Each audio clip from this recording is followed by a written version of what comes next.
In today's video, I'm going to teach you how to view open interest on Tradingview. Open interest, often called OI, measures the total number of outstanding futures or perpetual contracts that haven't been closed. It's a powerful way to gauge market participation and liquidity.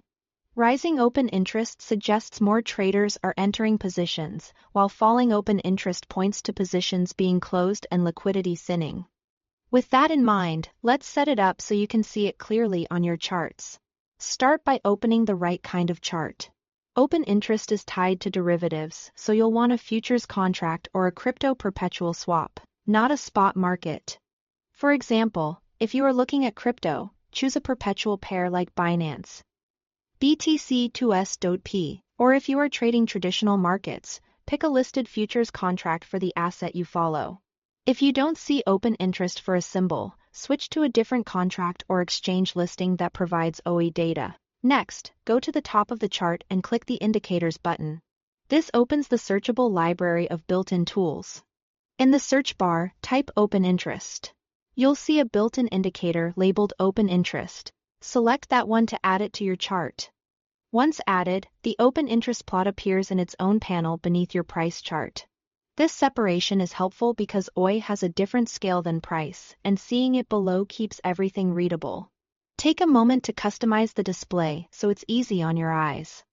In the Indicators settings, you can change the line color and thickness to make it stand out, and adjust the scale so large numbers don't crowd the axis. Keep the background contrast comfortable, and consider choosing a color that's distinct from your price candles, so you can spot changes at a glance. Now, use the chart just as you normally would. Zoom into recent sessions to see short-term shifts in participation, or zoom out to spot broader trends. Hover your cursor over the OI pane to read exact values at each bar. As you watch price and open interest together, think in terms of context. For example, when price rises and open interest climbs, it often signals new positions fueling the move. If price pushes higher while open interest drops, that can indicate short covering or profit taking rather than fresh conviction. In sideways markets, sudden spikes or dips in OI can foreshadow upcoming volatility by revealing changing engagement. That's all you need to view and interpret open interest on Tradingview. Set it up once, tailor the look to your preference, and let it guide your understanding of market liquidity as you analyze price action.